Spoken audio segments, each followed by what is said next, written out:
Hey everyone, welcome back to Red Lipstick. If you're new here, please hit the subscribe button. Help me grow my channel. If you are coming back and you've been here before, welcome back, you guys. We're going to have fun tonight. Well, maybe not fun, but we're definitely going to be doing some chatting. If you guys don't know, I'm a huge football fan. Today is Bronco Sunday, so I have on the orange and blue. And of course, the orange and blue glasses. I'm kind of loving these. But yeah, here we go. Episode 7, y'all. You know I took some notes. Just like I asked you guys last week about the episode, what was the scene that made you yell at the TV first watching this episode? I have yet to have an episode that we've watched where I have not yelled at the TV at least one time. Usually it's multiple times. I have a few today. So put down in the comments, you guys, what was the first scene that popped out to you as one where you were yelling at the TV? I'm sure you have a few. With that being said, let's go over the episode. I'm loving the segment section because it helps me to be organized. And also, there's just key points in here that I like to go back and like reflect on and talk about. Also, thank you guys so much for the support on the videos. You guys have been, when I tell you guys have blown up the videos this weekend, you blew them up. But thank you for the support. I just really appreciate you taking a look at those. And if you're new, I'll put a link up here to the playlist. You can check out all the videos I've done so far on the season and catch up if you haven't. But we've been having some fantastic conversations, especially in the comments. So get in the comments because Red Lipstick Club is lit over here. All right, y'all. The episode was called Throwing in the Towel. I feel like all of them should throw in the towel at this point. So perfect name for this segment because they should all throw this towel in. But segment 1, I titled Setting the Stage for Team Meri, Robyn, and Team Christine, Janelle, because that's basically what we're looking at here. We're seeing the first wife and the fourth wife and the two in the middle have their separate conversations. And I'm kind of noticing a theme and a trend with these episodes. Instead of there being a ton of miscellaneous activity, it seems like as we're going forward and we're really diving deeper into Janelle separating from Cody, that we're getting a lot more conversation-focused episodes. For some people, they may not enjoy this. This may be boring to them. And honestly, if I was new to the show, I might maybe feel that way if I didn't know all the dynamics and everything that had gone into this. But for a lot of us, you OGs, and I know you guys will be in the comments, for the OGs that have been watching this show since season 1, we have had so many questions. A lot of the questions we've just been basically assuming what the answer to those would be, going over and over as to why things are the way they are. So these conversations, in my opinion, are actually answering a lot of the questions that we've had. And I'm actually kind of loving it. I'm really here for these conversations because it's feeding the need that I've had for so long to just want to have a sit down with them and be like, tell the truth. Like, let's really talk about what's happening here. So this has been great for me. So anyway, you guys, obviously this is going to be a longer video because it is a review and recap. But listen to it like a podcast. I'm honestly feeling like that's like the best way to do it. Wash your dishes, do your work, do what you're doing, turn it on, listen to it as a podcast. It works great that way.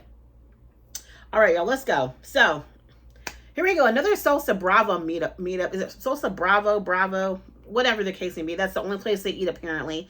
I'm thinking maybe they had either a contract with the restaurant to be able to film there or some agreement with them to film there, and they make it easy for them to have like a separate space, and they're able to keep other customers away. Or maybe that place just doesn't get a lot of customers and that's why they keep going there. I don't want to assume, but something's going on with why they always go to Salsa Brava, because that cannot be the only restaurant in Flagstaff. But that's neither here nor there. Sounds like that's what they do when they're not having segments shot at the house. So this is where Team Christine and Janelle get together. That's how I'm going to refer to them because it makes it easier for me to keep it together.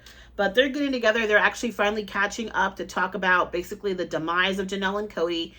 And further down the episode, Christine acts like she didn't know that they had a fight. So maybe it's either that Janelle just didn't give her very many details about it and just said she saw Cody and it didn't go well and kept it moving. But or I don't know. That was weird that she didn't know they had a fight. But anyway, they're back together talking about it. This is now also where Team Meri Robyn are getting together. And this is where they've taken this long drawn out story of Meri moving her business, because they've drawn it out now over multiple episodes. It's really not that serious, but okay. they're having fun, gonna finally have the conversation. And you guys, we filmed in a house. So once again, who did somebody tell me somebody answered? I feel like somebody said McKelty answered why they weren't filming in Robyn's. Will you put that down in the comments, because I don't feel like watching McKelty's long video to figure that out. So will somebody put in the comments why they were not filming in Robyn's house? Because they're filming in Meri's. And Meri was right when she says she takes care of her stuff, because she still has that same couch set that they bought from a consignment store. So they bought it secondhand. She still has that couch like 10 years later, and it still looks great. So she was right. She does take care of her stuff. So they're together. They're gonna have this conversation. They flash back to Janelle, and Christine brings up how basically Janelle's kids have been going to her and bringing up how they think their parents' relationship is the worst it's ever been. And you guys know last season they were Cody was kind of hinting that the kids were talking to Janelle. And Janelle was like, well, no, they really didn't. I feel like this kind of solidifies that absolutely those kids are talking to Christine. Cody alluded that the kids were talking to Christine, and Christine tried to play it off like, no, the kids aren't talking to me. Yes, the kids are talking to you. And I'm not shocked, because you raise those kids. You are a safe space for them to go to talk to. Of course, they're going to come to you when they need to talk about what's going on with their mom, and they probably don't want to hurt their mom's feelings or get their mom riled up about it. They're going to who they feel safest to talk to, and that's you, Christine. So yeah, the kids are coming to you. She basically brings up that the kids were like, they think this is going to be bad. Like, this is the worst it's ever been. This might be the end. Then they decide to transition back over to Meri and Robyn, team Meri Robyn. And this is where Meri brings up that she's waiting for Robyn to be like, don't leave me, don't leave me. I'm like, Meri boo, this is when Meri says, like, I'm not throwing in the towel. I'm like, throw the towel, girl. Throw it all the way to Utah so you can stay there and live your life. Get rid of the towel. But of course, Robyn's going to say, don't leave her, because you'll leave her stuck with this angry man. So yeah, she doesn't want anybody to leave. She needs somebody for him to be mad at, because if he has nobody else, all the anger this man has built up from being in this manosphere is going to go towards her, and she's already miserable. So you can see the misery on Robyn's face. She's miserable, y'all. So anyway, Meri starts the wheels. This is when Meri starts the wheels turning in my brain, you guys. And I'm going to be talking about this in a later segment. But she basically says that when she first is meeting with Robyn, she goes, oh, well, we haven't talked in a while. And that just started spinning the wheels for me, right? You haven't talked in a while. You live in the same city. Aren't you supposed to be close with the kids? Or why haven't you talked to her in a while? So anyway, we'll be talking about that more, but I just thought that was interesting that she was saying she hadn't talked to her in a while. So if Meri moves, this is where Meri also brings up that what would happen with her relationship with Robyn and Robyn's kids. Why would moving prevent you from having a relationship with Robyn's kids? That's confusing to me. Kids move all the time. A lot of the kids have moved. So I don't know why Robyn's kids specifically, you would not be able to continue a relationship with them. Is she holding her kids hostage to you staying? Like, if you don't stay, you can't communicate with them?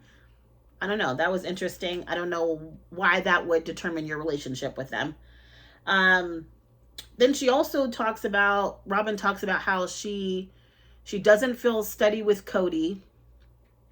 She's always felt steady with Meri, which I'm sure you felt steady with the woman that you knew he hadn't slept with in years, and really was no threat to you. So yeah, I'm sure you felt steady with her. And Meri was holding on to you for dear life, because I'm pretty sure the other two wives blamed her for what was going on. Like, you brought this woman in here. So yeah, I'm pretty sure she was steady for you. Moving on, you guys, this segment honestly was kind of blah, but there are valid points I want to talk about. So this is where Janelle, this is like, they're going back and forth, y'all, so forgive me, but I'm going to have to do this back and forth with them, because that's honestly how the segment went. But now we flash back to Christine, Team Janelle. And Janelle brings up how she talked to their old therapist, Nancy, that's in Vegas, I believe. So it sounds like Nancy's somebody that they all trust. Okay. So I think maybe not even that, but I think Nancy at least knows the dynamic of the relationships the best at this point. So it's like, do you want to go explain this all to a new therapist, or maybe a therapist that's only been influenced by, maybe they've seen the show or something? Or do you want to talk to somebody that's actually worked with your family? And at this point, it sounds like the safest bet is to go with someone that you've actually worked with before. And then she announces at this point to Christine that she no longer wants to be married. She still is really struggling with that. Like, she's saying separated. Like, when she hears the word divorce, it's like every bone in her body like tenses up. Like, she just do not say divorce, Christine. You're divorced. I didn't say I was divorced. I said I was separated. Now, I had the man pick his stuff up. He's nowhere to be found. We're not talking. I don't care if I really see him, but separated, boo-boo, not divorced. Forgive me, guys. I got a little bit of a cough. So I feel like she's doing that because that to me is the religion talking. You're divorced, Janelle. Like, you're divorced. And I feel like the religion is just really holding her back from just being completely honest with herself and everybody else about what the reality of this situation is. And that's okay for her because she can do it in her own time. You know, I've never been in one of these controlling environments, what they say, coercive controlling type environments, or, you know, cult-like environments. I've never been in anything like that where I didn't feel, where I felt so convicted, right? That even though I knew those convictions actually were going against what was actually really good for me. And I think that's just a constant battle Janelle is having with herself. And I think she knows what's actually good for her. And I think it's just really difficult for her to separate the two, unfortunately. Meri tiptoeing, you guys, around the conversation with her business. I mean, girl, she went around the mulberry bush and back again. I'm like, spit it out. Meri, spit it out. Like, girl, let it go. And honestly, it just took me back to when she was having the conversation with Robyn when she wanted to go back to college, and how she tiptoed around that, trying not to hurt Robyn's feelings or trying to worry about how Robyn felt. This is not Robyn's life. This is your life. And I feel like you're always constantly worried about how things are going to impact Robyn, and at the expense of your own happiness and convenience and growth, is worried about what Robyn thinks or how Robyn will take it. Stop tiptoeing around it. Just say what it is. Honestly, I think Meri, why everyone's looking at Meri sideways all the time, is this tiptoeing makes the situation seem worse than what it is, or it makes the situation seem like there's ulterior motives to it because she tiptoes around it. And she did this same type of tiptoeing around things like the catfisher, you know, like, you just couldn't come out and say, look, I was invested in this person, I was going to leave y'all, blah, blah, blah. Well, no, that's not what really happened. I was just making friendships. She dances around the truth. And I think that's probably been an issue with the wives, and maybe even Cody too. I don't really like Cody, but I could see that tiptoeing around about everything getting on my nerves. Moving on, y'all, segment 2. I called this segment, you guys, Cody bought these motorbikes for 2 kids that can't even ride them. Oh, just sit on that, y'all. I'll give you a second to laugh and giggle to yourself like I did. Because when this segment opened up with Brianna and Aurora riding around on these baby scooters that do not fit their grown asses, I said, these were not meant for them. These were meant for kids. Like, this was meant for Ariella and Sal. And they have these grown folks on these scooters. The reason they do is everybody knows, a blind man could have told Cody that Robyn's not about to let them kids get on those scooters. She's not. We all know how she feels about motorized vehicles, number 1. Let us not forget her son Dayton got in that really bad accident on an ATV. Who was Dayton with when that happened? Cody. So I think Robyn automatically assumes Kody really isn't that responsible with them when it comes to the vehicles and kind of just lets them go on their own. And she's like, I'm not trying to go back to the hospital and have to take my kids to another surgery because you're irresponsible with these motorized vehicles and young children. So yeah, I don't like me. I don't like Robyn. Listen, I feel like she infantilizes her kids quite frequently and holds them back from growth and maturity and maturing in life. I feel like those are things she absolutely does.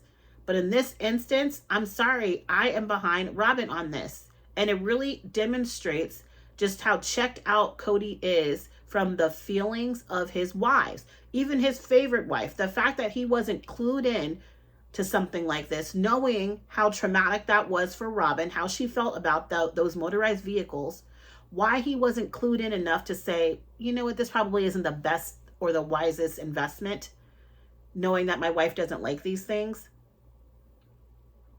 It's like he's checked out from reality. He's not even checked in on the wife that lives with him or that is his favorite. So yeah, I did not understand that. That was so pointless and worthless, and what a waste of money, honestly, y'all. What a waste. And then they put the kids on there asking them when they think they should ride. And poor Sal's like, oh, I guess when I'm in my 20s. Basically, your mom said you can't do anything until you're grown and leave her house. That's kind of the vibe it's giving. And I'm like, it's almost like it was dangled in front of his face and now he doesn't get to do it. Like, why would y'all do that? That would just take him back and get him something that he can actually do that his mom will sign off on. Why are you dangling things in front of his face that you know he can't ride? That was so rude to me. Anyway, you see how passionate I am about it. So Robyn at this point says she begged Janelle not to tell Kody to come pick his stuff up from the house. Here she is interjecting herself into their relationship. All the other times she plays stupid and acts like she doesn't know what's going on. Yet in this instance, she felt the need to call Janelle and tell her, don't tell Kody to pick up his stuff. So if you know that this is where their relationship is at, why do you keep acting like you don't know? Or that you're confused? You know what it means when you tell somebody to come pick their stuff up. I'm done. So why are you confused? Moving on. Okay, this is where now that they had that moment, now we're cutting back to Team Christine Janelle. And then they're basically discussing why Janelle has come to this conclusion of she's ready to separate and be not married to Kody anymore. And she talks about like how people grow and things of that nature. And I think it's pretty evident, and I think this is evident in many relationships, that people do grow apart. And also sometimes too, your moral compasses may not be going the same direction. Like I have actually met people, even people that I've dated, where when I met them, they had one thought process, and then fast forward some years and they have a completely different way of looking at things. And our moral compasses were going like this. And I would say that has especially happened for me, you know, once I really became involved in the LGBTQIA plus community and became a really out loud ally, it became difficult for some people and even some guys that I had dated, because those moral compasses for us just did not align. And I'm thinking not just growth, but I think their moral compasses are off now too. And Kody says he's in the religion, but I don't think I feel like Janelle is still more religious based and focused, and Kody is patriarch focused. And obviously that has something to do with the religion, but I feel like if he was really into the word of the Bible and all these things, that taking care of your wives would be at the top of your list, and he ain't taking care of none of them. So I don't know if religion is really at the top of his priority list, or his moral compass. And I think that's a clash that they're definitely having. I do like to hear where Christine basically says that this man's been stringing them along. And he's strung Meri on for years, still doing it. Christine tried to drag her along and now is dragging Janelle along. And we'll find out later why he's doing that. And we'll talk about it. Now we're going forward, and I do like here where Meri says that he likes to go where things are easy. And I think all the wives have really kind of called that out, where Robyn really wasn't pushing back when he was coming up with these, number one, patriarchal concepts that did not exist in their family. prior to. And she really wasn't holding him accountable for how he showed up. Like, yeah, she would say, I need you to be here for the kids, but it really wasn't to take care of the kids. It more so was for the nurturing portion. She got a nanny to take care of him, but he needed to be physically present. But she didn't hold him to any real accountability for helping. And I think that's just something that kind of stood out to me. And it's probably a lot easier. And she also, like, probably was not nagging, because she was like, the other wives are nagging, even though I'm just going to act like he's just the greatest guy since sliced bread, as she said, treating him like her best customer. And he's thinking, why would I go to the other houses where I actually have to be accountable for my actions when I can go to Robyn's and be accountable for nothing? I go to Robyn's too. Ergo, why polygamy is not fair. So now Meri's crying because she's like, I think when Meri starts crying and Robyn's saying, oh, what's going on? Which got on my nerves, but anywho, Meri's, I think, honestly, you guys, is crying because she's really, it's like really hitting her that she knows if she moves, nobody cares but Robyn, and Robyn doesn't really care. And if she moves, she's just doing Kody a favor. And I think it's hitting her, like, she pretty much knows at this point, yeah, I'm not going to get back with this man. Like, I'm trying to convince myself that if I keep a house here, there's going to be a chance. But I think Meri knows, sweetie, once you move that business, it's it. It's it. You're a hard worker. You're going to be invested in that. You're not going to be coming back here. And if you do, it's not going to be very often. It really is not. And I think she's realizing that it's basically the end of her and Kody. Like, whatever she's trying to say as far as, oh, maybe we can work it out. I mean, girl, you and I both know it's not going to work. So I think she's kind of coming to that realization. Like, also, too, this is where Robyn's like, I just want you around. I'm like, girl, you're so selfish. Lord, she's so selfish, y'all. Another part where it makes me think of the college conversation they had years ago was when Robyn says, I feel like Meri's going to be taking more and more pieces of herself to Utah. And that reminds me of when she was telling Meri, well, I feel like if you get this education, you're going to start become a little bit more separated a little bit at a time. Like, the language was feeling a lot different. Like, oh, if you do this, you're going to start little by little separating yourself. And she said that about the college, Meri deciding she wanted to go back to school and leave Sister Wives Closet. And she's saying it about this. And it's basically to guilt Meri. And we'll talk about how she's doing that too, where she's basically testing Meri's loyalty and commitment with these things. And she knows that those are things that Meri holds really valuable to her. She holds them very close to her heart about being loyal and committed. And I think she drops these little tidbits to say, well, if you pull away, well, you're not being as loyal, or you're not as committed. And she knows what she's doing. She's so manipulative. She knows what she's doing. This is where she brings up why Meri is so loyal and committed, and has all this integrity. And I'm looking at these like, girl, you two are not the only ones. Like, Christine put in 30 years, almost 30 years. Janelle too. Baby, that's loyal. That's loyal. Janelle was going to move into one house. Like, what are you talking about? She has invested her money, her resources into you. That woman has invested hundreds of thousands of dollars into you. I don't know how much more loyal and committed you can get when you invest your own nest egg into another woman so she can have property and you don't. Come on, what are you talking about? I don't think basically when you're investing in someone else's property like that you don't have your name on. I mean, do you know the level of loyalty you have to do something like that?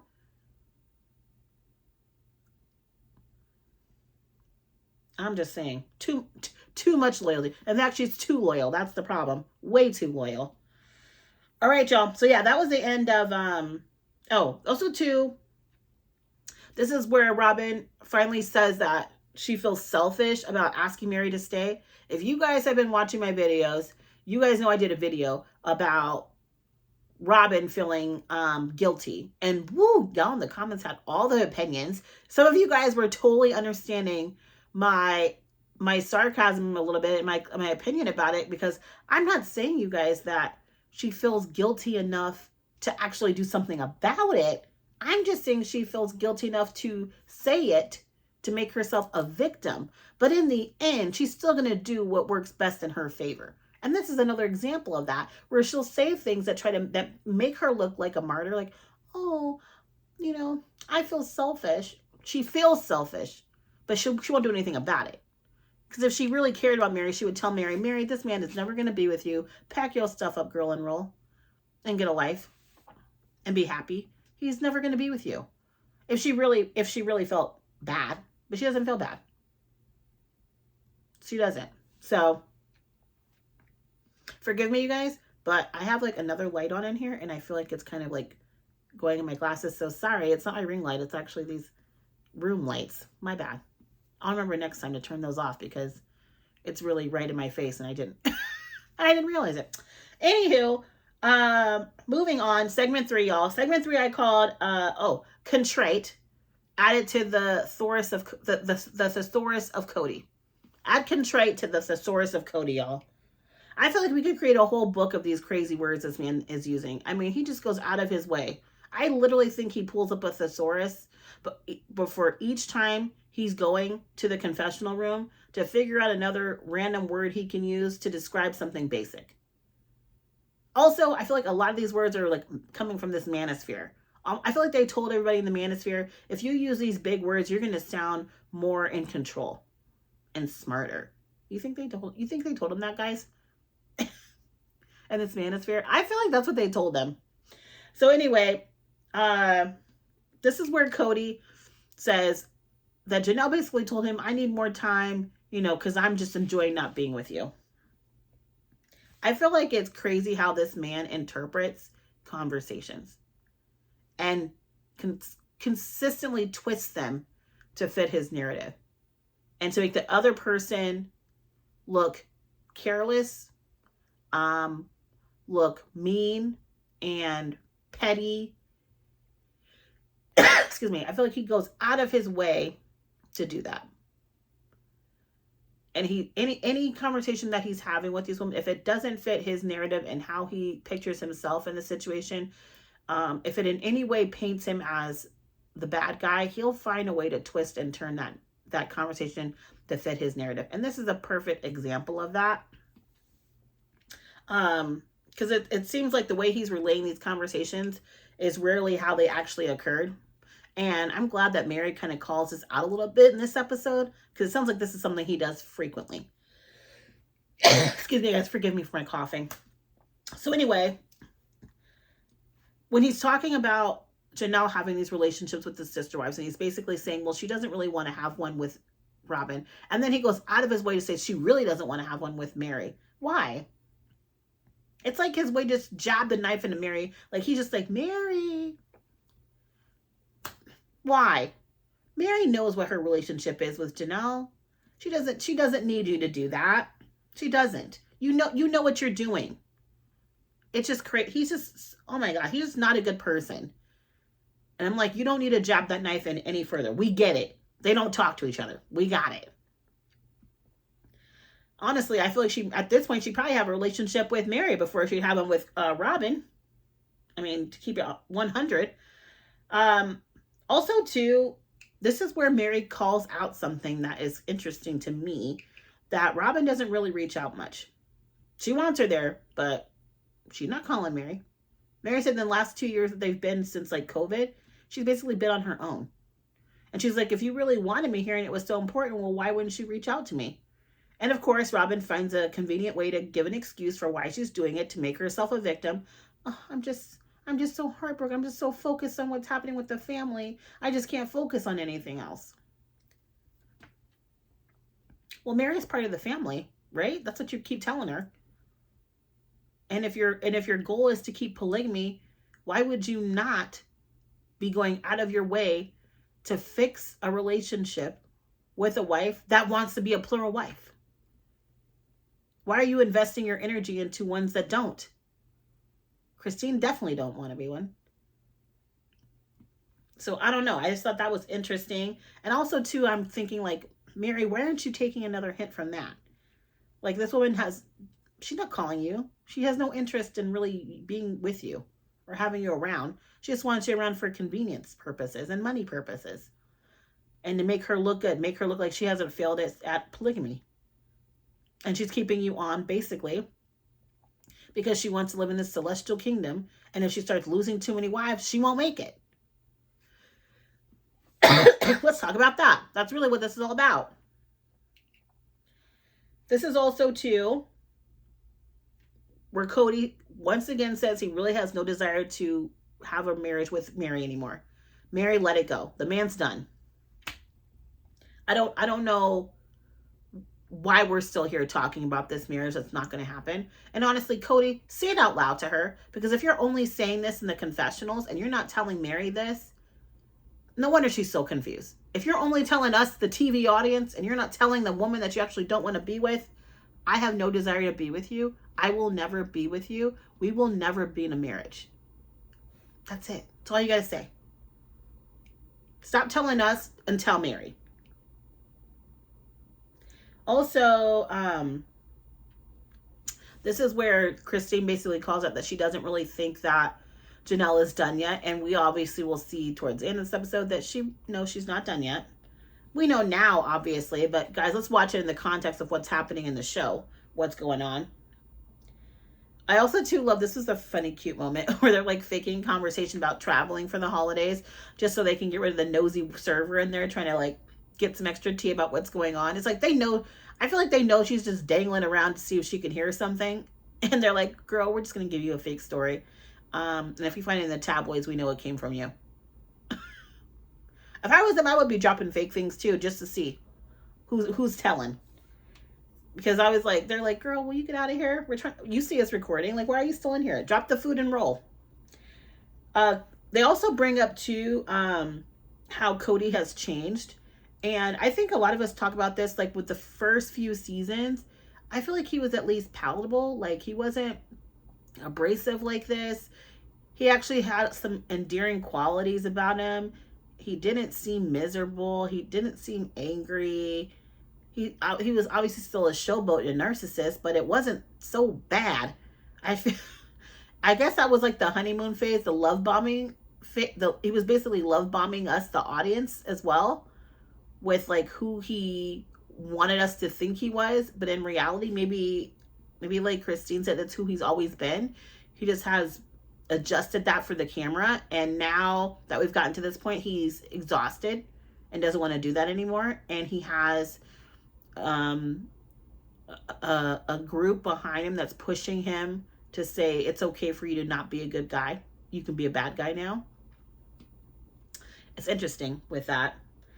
Also, I feel like this whole, like, everyone's been bringing up the manosphere, guys. If you guys haven't looked it up, or, it's just kind of been something that went over your head, it is really scary. And I have seen it kind of take over multiple communities, not just those religious ones, but for me personally, especially with African American men, you guys, there are so many YouTube channels now dedicated to this manosphere nonsense. And the amount of Black men I see online talking bad about women, and especially talking bad about Black women, and I'm assuming with Kody's, it's talking about women in, these religious spaces.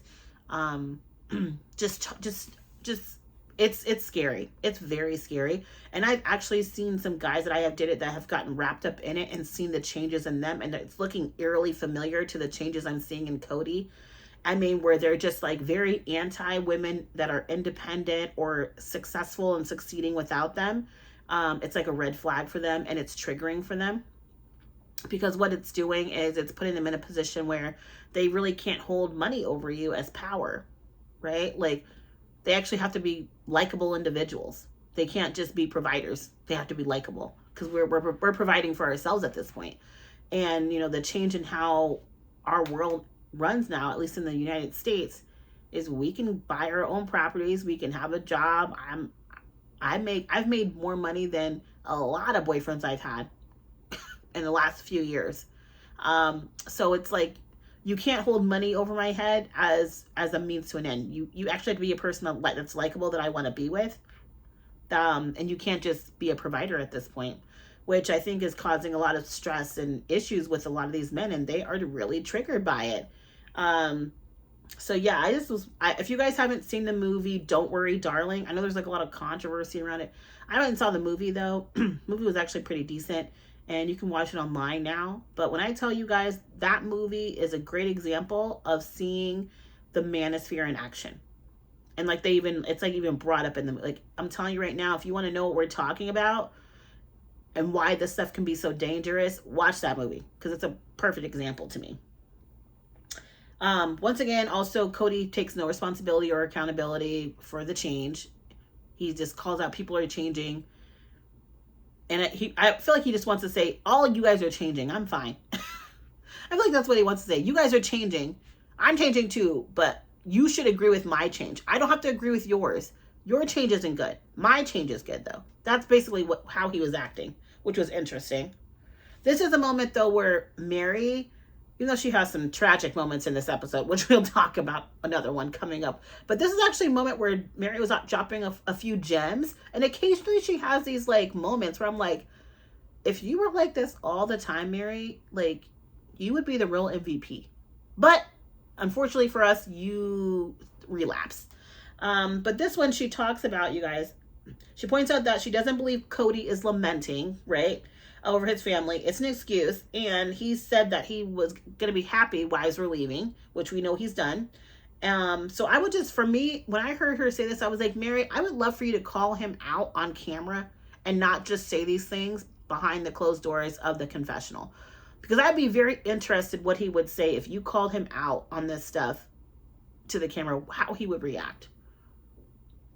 Because I feel like he might explode on her like he did on Janelle, because it's really putting a mirror in front of him and saying, look at yourself. But I would love for her to actually call him out. Also, this is where when she's talking to Robyn, and Robyn's like, she acts like, well, why won't he try to fix it, Robyn? And Robyn goes, well, what do you mean? Like, what's he supposed to do? Robyn, what is he supposed to do? Girl, man up. He's supposed to man up. Be a husband. Be a father. Do all the things he's doing for you, for everybody else. Equally. That's what he's supposed to do. That's what he can do. There's a lot of things he can do. But let's just start with the basics of treating your wives fairly. Whatever you give this wife should go to all the rest. Start with that. That right there would honestly fix a lot if he was just fair across the board to his wives. So start with that, Robyn. Thank you. She never understands anything, Robyn. Like, I'm watching it, and this is like, I'm just watching her talking, and she's always playing stupid, like she doesn't know what's going on or what's happening. We know Cody's telling you everything, so stop it. And actually, he's making things sound even worse than what they actually are. So you really should know that something's wrong, because we know he's twisting all the conversations. And she always brings up how nobody's been trying. I'm like, these people have been trying for years, Robyn. Like, you know they've been trying for years. You've literally seen them in therapy. You've been in therapy with them. What are you talking about?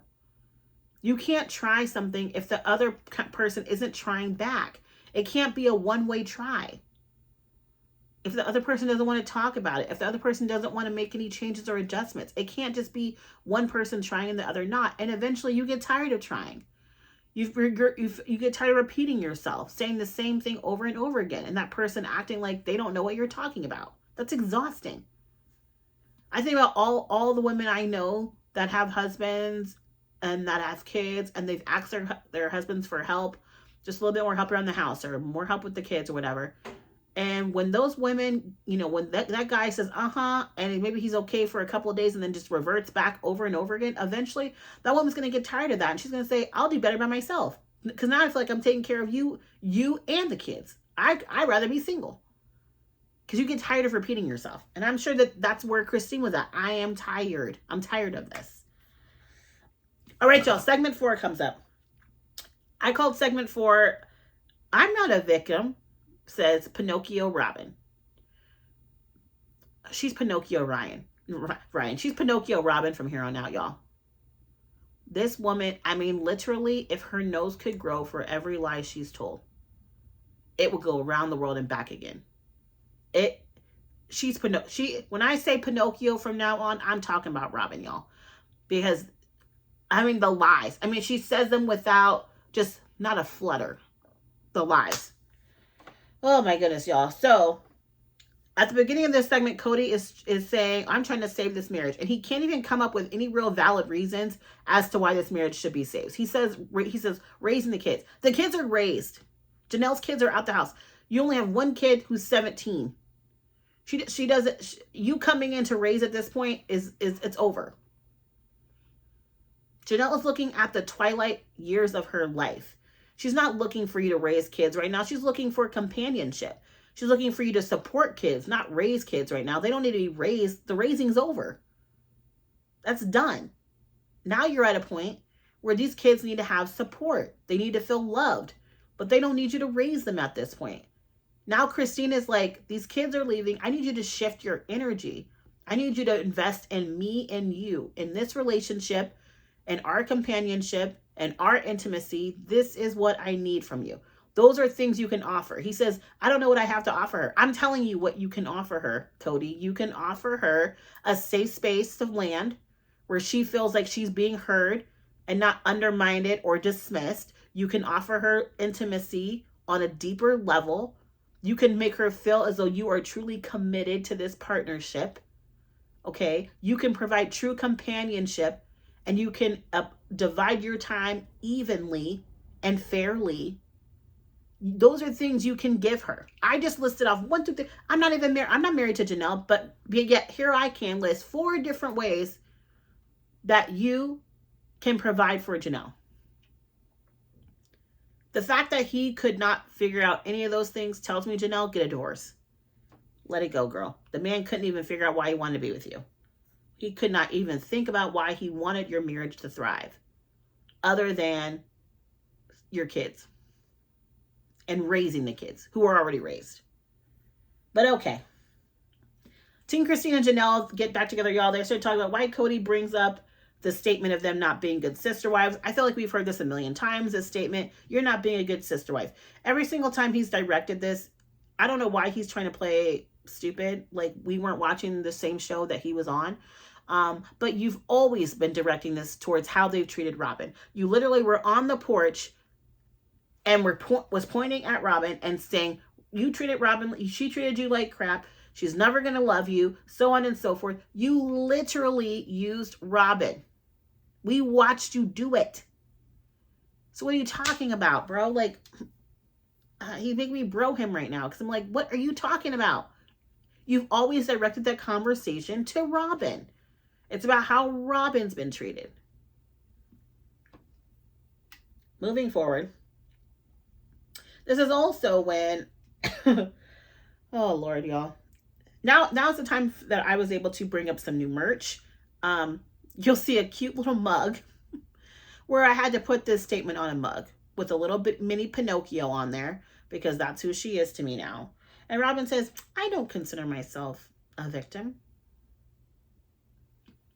If I would have had water in my mouth, I would have spit it all over the screen. I'm like, you literally have built 15 homes in the land of victimhood. You've thrived in it.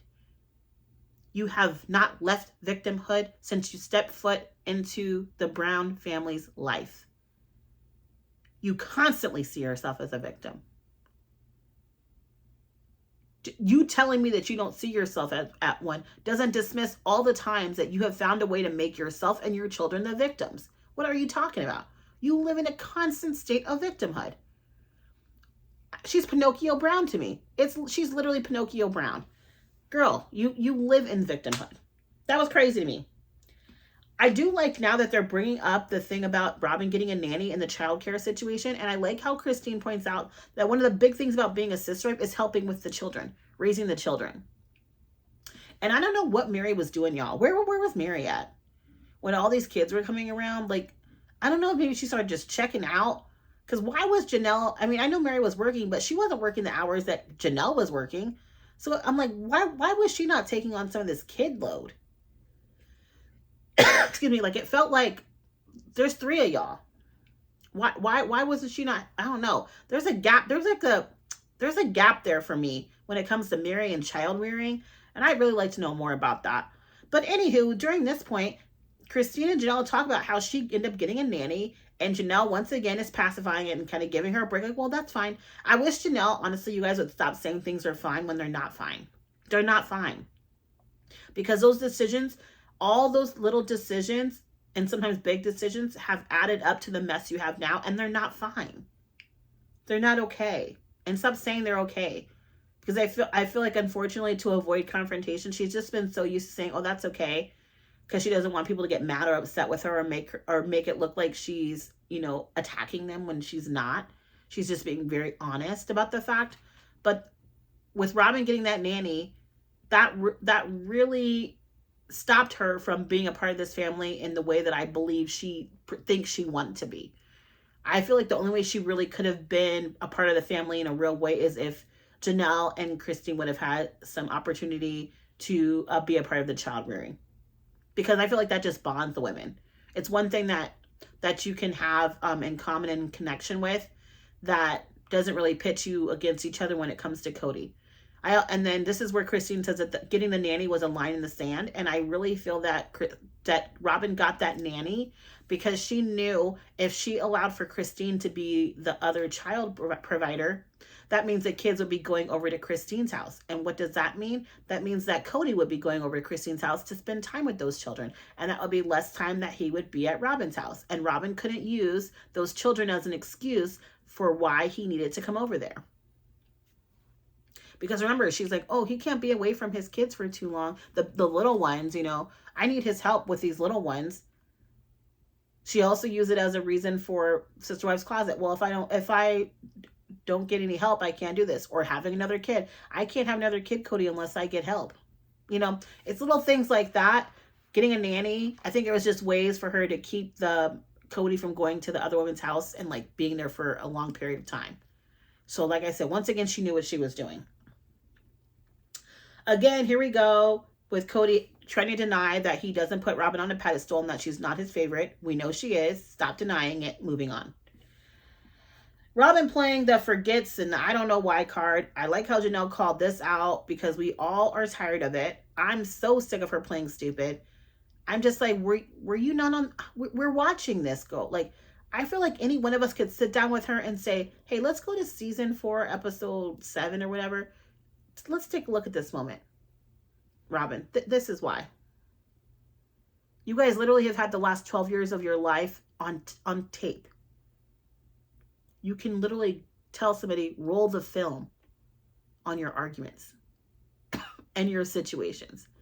Literally tell somebody, roll the film. You guys know that commercial where, I feel like it's the car commercial or one of them where they're saying you can throw the red flag, like the challenge flag in football when something goes wrong. And the guy was saying, hey, I thought I told you to pack the bags or pack the extra umbrellas. And she's like, no, you didn't. He's like, yes, I did. And they're like, okay, throw the challenge flag. And they get to review the tape on it.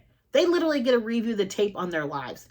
I only wish in some of my relationships I had tape and film like this where I could say, you don't remember telling me this, and this? And they can tell me no. And I can say, okay, let's roll the film. I believe this happened back in season 7, episode 8 or 9. Let's roll that film back. Could you imagine? I feel like this show, you would think that these people would all be so honest because of that. You think that you would just always be honest from here on out about what you're saying simply because your lives have been on tape for years now. We can roll the film on you. We have all the receipts, multiple receipts on y'all. It's crazy to me that she's still lying. That's how I know she's a Pinocchio. She can't even help herself. Then here we go. This is where Robyn proceeds to tell Meri, trying to make Robyn look bad again, that Cody's telling Robyn that Christine is saying that everything was horrible, life was horrible from the beginning, so on and so forth. And I like how Meri's just blankly staring at Robyn like, what, girl? And then we get to the confessional and Meri's like, yeah, I don't believe that Christine would say that. And I've never heard Christine say that. Has she said that, yeah, there were some not good moments? Sure, but she hasn't said every single bit and part of her life has been bad. She has not said that. She said that, and she's even said that polygamy has made her who the person she is today. So that's crazy to me. That's another example of him twisting the story to fit his narrative. Once again, some of the parts in this segment too, you guys, were honestly just repeat conversations they've had about stuff with like Christine and Janelle, which I don't really feel like talking about. They bring up Robyn. She's in pain over everything. She's a victim, constantly a victim. And she also says, I just wish these people would just figure it out. I'm like, Robyn, it's over. There's nothing for them to figure out. It's over, sweetie. And you contributed to that. Own it. Own your part. This is also where Cody says, every wife had an opportunity to have an outstanding relationship with me. That's very hard to do when you're not around.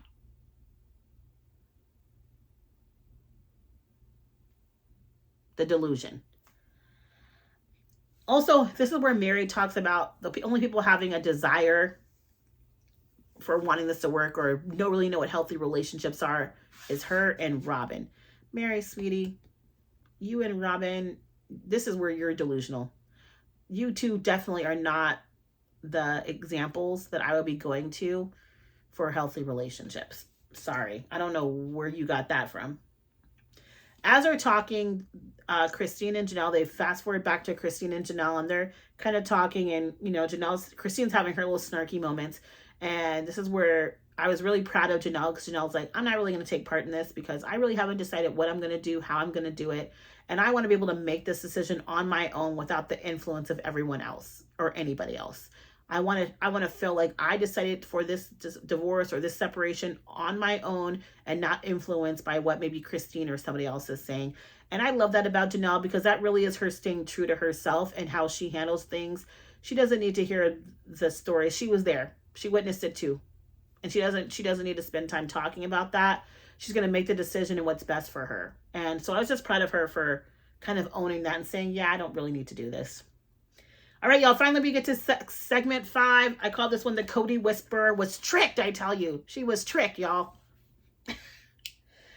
This is where Robyn says she's been teased to be the Cody Whisperer. It's not that you're the Cody Whisperer. You just happen to be the only one he cares enough to listen to. That's all that is. Then she tells Meri, well, he's always talking about you guys being on the property. And I'm like, Robyn, Cody talking about her being on the property, because this is where Meri says, like, he's done with me. And I'm like, Robyn, him talking about her being on the property and him talking about them having a marriage are two different things. He's not talking about a marriage. She can build a house on this property. He feels like maybe he owes her that as her being his first wife and starting off their family. Excuse me. And they're like celestial kingdom, whatever. He'll do that for her, but he has no intentions of being in any kind of a marriage with Meri. And stop trying to convince her that it's going to be anything different. Stop it. The topic of whether or not Cody wants plural marriage or not, Meri kind of brings up, and like Robyn's all taken aback. And he's like, Meri's like, girl, he only has one wife. It's a valid question. Does he really even believe in this anymore? Is it something he actually wants? Because if he did, why is he not making the effort to work it out with me? If plural marriage is the principle he lives his life by, and it's something that's top of mind for his priority list, why is he not working things out with Meri, who is there and ready and wanting to be in a plural marriage with him? It's a valid question. It's a very valid question. Here it goes again with Robyn having the fake guilt, saying that she would just tell Meri to go live her life and be happy. You'll never do that, so stop. Because then you have to take responsibility and accountability for how you broke up this family. And you don't want to do that. So stop it. Y'all, when Robyn said she felt tricked. One of many times I yelled at the TV. But when I tell you I jumped up out of my seat when this woman said that she was tricked. You are a grown woman, girl. And you brought 3 kids with you and dead. The only people that were tricked here were the OG 3. And no shade, but tricks are for kids. Cut it. You weren't tricked, boo. You tricked everybody else. Matter of fact, Christine and Janelle and Meri should get on screen saying, this woman tricked us. They should get on the screen and say they were tricked. You were not tricked. No, you weren't tricked. And then she also says she wants to live plural marriage. Everything's about her. What she wanted, how she's been denied, how she's been tricked. Everything's happened to her. I need a break, you guys. This is killing me. She contributed to the breakdown of this family. Full stop. And until she admits that, we'll be going around in circles about this. Take some ownership. Robyn, take ownership. Y'all, we get to the preview. Kody doesn't care. Basically strung these women along, really for no other reason than to gain favor from Robyn. And Janelle was obviously not done yet. The end. That's the preview. That's really a preview. But y'all, that's the end. That is the episode. Whew, it was a lot, but we had to talk about it. We had to break it down. I'll definitely be doing some more videos this week because there are just a few topics I want to talk about. One in particular that I've gotten a lot of backlash, not backlash, but a lot of different opinions on, the Gwen and Peyton situation. So I will be doing a video on that specifically and why I feel the way I feel about that, because we have seen a difference of opinion and I think that's healthy. And I'm glad we have had that because it's created a lot of conversation in the comments. And I want to talk more about it because it's something that really stands out to me. And it's something that impacts a lot of people's lives, sibling feuds and issues with siblings, and how that impacts parents and how they navigate that. So it'd be interesting to talk more about that and see how you guys feel. But thank you so much for watching. If you have not hit the subscribe button, you guys subscribe to the channel. Come back. If you've been here before and you haven't hit subscribe, you came back, y'all. Hit the subscribe button. Hit the like button and share the video, you guys. There's tons of groups out there that I think would love to be part of our conversations. Just share the video in the group. See how they like it. See if they want to be part of the Red Lipstick Club. Until next time, I'll see you later. Bye.